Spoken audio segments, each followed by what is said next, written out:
অভ্যুত্থানে নিহত এবং আহত পরিবারের সুচিকিৎসা এবং পুনর্বাসনের দাবিতে আজকের এই প্রতীকী অনশনের সংগ্রামী সভাপতি রেজাউল করিম রেজা প্রধান অতিথি হিসেবে উপস্থিত থাকবেন। নাগরিক ঐক্যের নেতা সভাপতি মাহমুদুর রহমান মান্না ভাই ইতিমধ্যে আমাদের মাঝে বক্তব্য রেখেছেন। বাংলাদেশ জাতীয়তাবাদী দল বিএনপির অভিভাবক নেতা, ঢাকা মহানগর দক্ষিণ বিএনপির সাবেক সভাপতি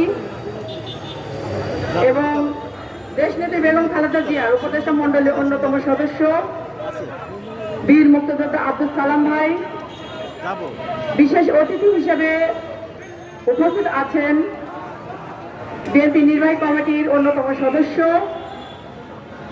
আবু নাসের মোহাম্মদ রহমতুল্লাহ ভাই সহ উপস্থিত নেতৃবৃন্দ এবং সাংবাদিক ভাই ও বোনেরা, সবাইকে জানাই আমার ব্যক্তিগত পক্ষ থেকে অভিনন্দন। এবং গণ অভ্যুত্থানে যে নিহত এবং আহত পরিবারের কিছু সদস্য এখানে আছেন, আসলে এই অনুষ্ঠানটা আমরা আসলে রেজা ভাই দেখছি বারবার এই আহত মানুষগুলোকে নিয়ে রাস্তায় দাঁড়াচ্ছে। এখন পর্যন্ত এই আহত মানুষগুলোর কোনো ব্যবস্থা দেখতে পাচ্ছি না। বর্তমানে যে অন্তর্বর্তীকালীন সরকার আসলে এই আহত মানুষগুলোর রক্তের উপরে দাঁড়িয়ে কিন্তু তারা ক্ষমতায় আসীন হয়েছেন। আজকে নিহত পরিবারগুলো যারা জুলাই আগস্টে নিহত হয়েছেন, তাদের চোখের পানি এখনো শুকায় নাই। এখনো সেই পরিবারের মানুষগুলোর সামনে এই খুনিরা এখনো চলাফেরা করছে, দিব্যি হেঁটে বেড়াচ্ছে, তাদের কোনো বিচার নাই। আজকের এই জুলাই আগস্টের গণ অভ্যুত্থানে যারা আহত হয়েছেন, তারা এই ঢাকা শহরের অজস্র হসপিটালে এখনো চিকিৎসাধীন। তাদের এখন পর্যন্ত কোনো সুচিকিৎসা হচ্ছে না এই অন্তর্বর্তীকালীন সরকার, অথচ এই আহত এবং নিহত মানুষগুলোর কারণে আজকে তারা ক্ষমতায় আসীন আছেন। আমাদের প্রত্যাশা ছিল এই সরকারের কাছে, অনেক প্রত্যাশা। প্রথমে তাদের দায়িত্বের ভিতরে পড়ে যে মানুষগুলোর জন্য তারা আজকে ক্ষমতায় বসে আছেন, এই মানুষগুলোর দিকে তাকানো। এই মানুষগুলো আজকে দেখেন, আমি নিজেও কিন্তু এই আন্দোলনে শরীক ছিলাম। আজকে যারা এখানে উপস্থিত আছেন প্রত্যেকটা ভাই কিন্তু এই জুলাই আগস্টের আন্দোলনের সাক্ষী এবং তারা সশরীরে থেকে সেই আন্দোলন করেছেন। শুধু তাই না, এই যে রিক্সা চালাচ্ছে যে ভাইগুলো এখানে, তারাও কিন্তু এই আন্দোলনে শরীক ছিলেন। সারা বাংলাদেশের আপামর মানুষ কিন্তু এই আন্দোলনে একটা ফসল ছিল গণ অভ্যুত্থান।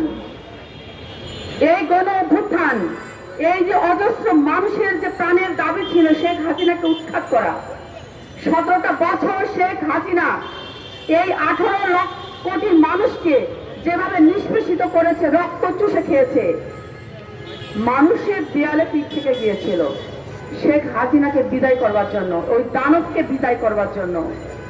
এবং এই দানব কিন্তু এই 18 কোটি মানুষের আন্দোলনের ফসল দানব কিন্তু পালিয়েছে। তারপরে আমরা কি দেখছি, দানব একা পালিয়েছে। দানব যেদিন পালিয়েছে, পরের দিন আমরা জানতে পারলাম ক্যান্টনমেন্টে প্রায় 650 দানবের দোসরা বন্দী। আজ পর্যন্ত আমরা জানি না সেই দানবের দোসরা কোথায়। তারা কি রাষ্ট্রীয় সহযোগিতায় দেশের বাইরে চলে গিয়েছে? এটা যদি হয় তাহলে এই রক্তের সাথে বেইমানি করা হবে, এই আন্দোলনে যে আহতরা বসে আছে তাদের সাথে বেইমানি করা হবে।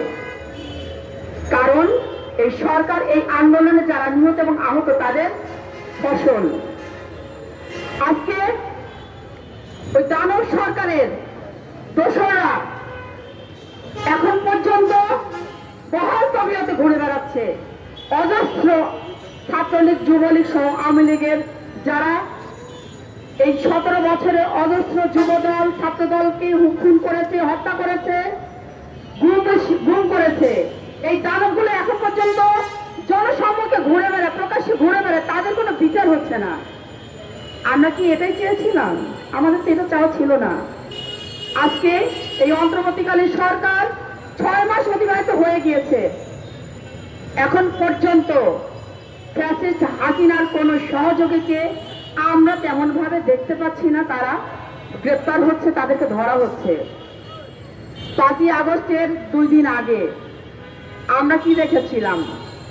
দানবীয় সরকার একটি সভা ডেকেছিলেন, সেখানে বাংলাদেশের সমগ্র ব্যবসায়ীরা সেই সভাতে উপস্থিত ছিলেন এবং সেই সভাতে এক একজন দানবীয় ব্যবসায়ীরা শেখ হাসিনাকে কথা দিয়েছিল তারা ক্ষমতায় ধরে রাখবে।